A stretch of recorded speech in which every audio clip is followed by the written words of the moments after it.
ఒక మనిషిని నేరస్తుడిగా మార్చేది ఎప్పుడూ కోపమే కాదు, బయటపడిపోతామనే భయం కూడా. దాచిపెట్టాలని చూసిన ఒక్క నిజం చివరకు వందల కిలోమీటర్ల పైనుంచి బయటపడింది. కళ్లకు కనిపించకుండా చేసిన ప్లాన్ సాంకేతిక ఆధారాల ముందు నిలవలేకపోయింది. ఓ నిరాధార యువతి అదృశ్యంతో మొదలైన ఈ కథ రెండు రాష్ట్రాల పోలీసులను ఒకే దారిలో నడిపించింది. అసలేం జరిగింది? ఒక పరిచయం ఎలా ప్రాణాంతకంగా మారింది? నేరం చేసిన వ్యక్తి ఏ తప్పు చేశాడు?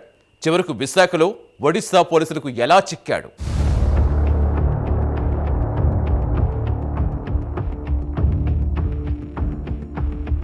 విశాఖలో జరిగిన ఓ హత్య 100 కిలోమీటర్ల దూరంలో ఒడిశాలో బయటపడింది. నిర్మానుష్య ప్రాంతంలో పడేసిన ఓ ట్రాలీ బ్యాగ్ నుంచి వస్తున్న దుర్వాసన పోలీసులను అక్కడికి తీసుకెళ్లింది. బ్యాగ్ తెరిచి చూడగానే అందులో ఓ యువతి మృతదేహం కనిపించింది.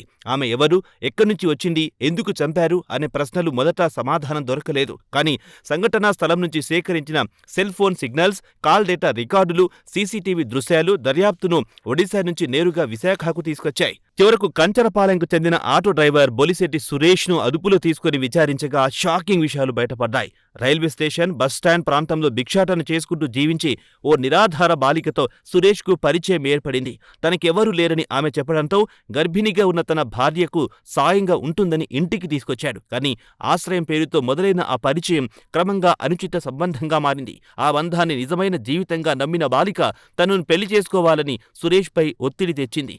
అదే ఇద్దరి మధ్య విభేదాలకు కారణమయ్యింది. చివరకు ఆ గొడవ ఓ హత్యకు దారితీసింది. ఈ నెల 15వ తేదీన ఉదయం బాలిక నేరుగా సురేష్ ఇంటికి వెళ్ళింది.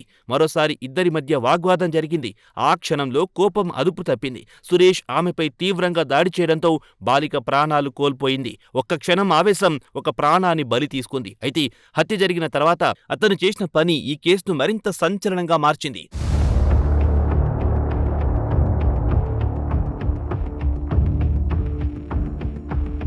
తాను చేసిన నేరం బయట పడకుండా ఉండాలంటే మృతదేహాన్ని పూర్తిగా మాయం చెయ్యాలని ఆలోచించాడు సురేష్. ఇంట్లోనే ఓ ట్రాలీ బ్యాగ్ తీసుకుని బాలిక మృతదేహాన్ని అందులో పెట్టాడు. ఆ తర్వాత ఎలాంటి అనుమానం రాకుండా సాధారణ ప్రయాణికుడిలా జ్ఞానపురం రైల్వే స్టేషన్కు చేరుకుని ఇంటర్సిటీ ఎక్స్ప్రెస్లో ఒడిశాలోని రాయగఢ్కు వెళ్లాడు. అక్కడ చాందిలి పోలీస్ స్టేషన్ పరిధిలో నిర్మానుష్య ప్రాంతంలో ట్రాలీ బ్యాగ్ను పడేసి అదే రాత్రి తిరిగి విశాఖకు చేరుకున్నాడు. రాష్ట్రం దాటి మృతదేహాన్ని పడేస్తే తనపై ఎలాంటి అనుమానం రాదని అతను భావించి ఉండొచ్చు. కానీ 3 రోజుల తర్వాత ఆ ప్రాంతంలో వ్యాపించిన దుర్వాసన స్థానికులను అప్రమత్తం చేసింది.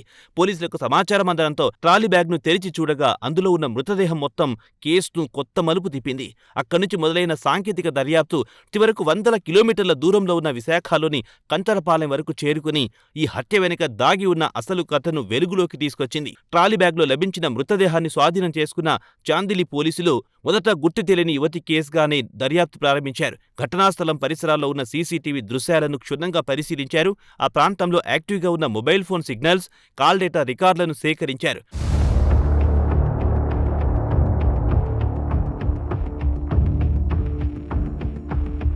ఒక్కో ఆధారాన్ని జోడిస్తూ ముందుకెళ్లిన దర్యాప్తు బృందానికి ఒక మొబైల్ నంబర్ పదే కనిపించింది.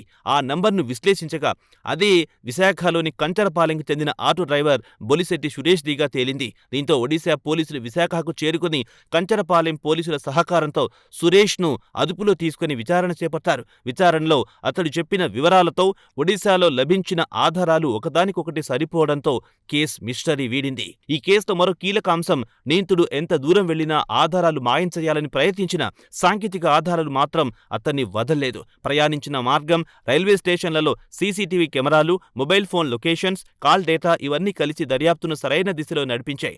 నేరం జరిగిన చోట కాకుండా మృతదేహం లభించిన చోటే కేసు మొదలైనా చివరికి విచారణ అసలు నేరం జరిగిన ప్రాంతానికే చేరుకుంది.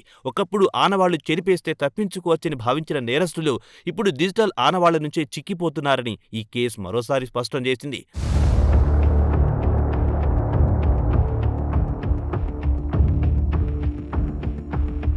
ఈ ఘటనలో అత్యంత విషాదకరమైన విషయం కుటుంబం రక్షణ కోసం ఆశ్రయం కోరిన ఓ నిరాధార బాలిక చివరకు అదే ఆశ్రయంలో ప్రాణాలు కోల్పోవడం.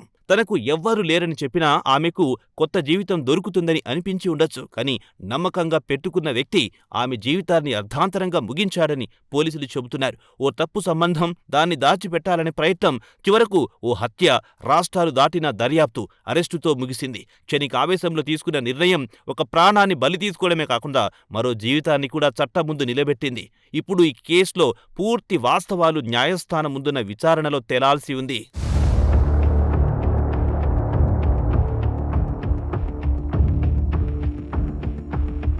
ఒక నిరాధార బాలికకు ఆశ్రయం ఇచ్చిన ఇల్లు చివరకు ఆమె ప్రాణాలు కోల్పోయిన ప్రదేశంగా మారిపోయింది. నమ్మకం పేరుతో మొదలైన పరిచయం, దాచిపెట్టాలనుకున్న సంబంధం చివరకు ఒక హత్యతో ముగిసింది. నేరాన్ని ఎంత దూరం తీసుకెళ్లినా ఆధారాలు పూర్తిగా చెరిపేయటం సాధ్యం కాదని ఈ కేసు మరోసారి నిరూపించింది. సాంకేతిక ఆధారాలు, సమన్వయంతో పనిచేసిన 2 రాష్ట్రాల పోలీసు దర్యాప్తు చివరకు నిందితుడిని చట్టం ముందుకు తీసుకొచ్చింది. ఒక క్షణికావేశం, ఒక తప్పుడు నిర్ణయం 2 జీవితాలను శాశ్వతంగా మార్చేస్తుంది.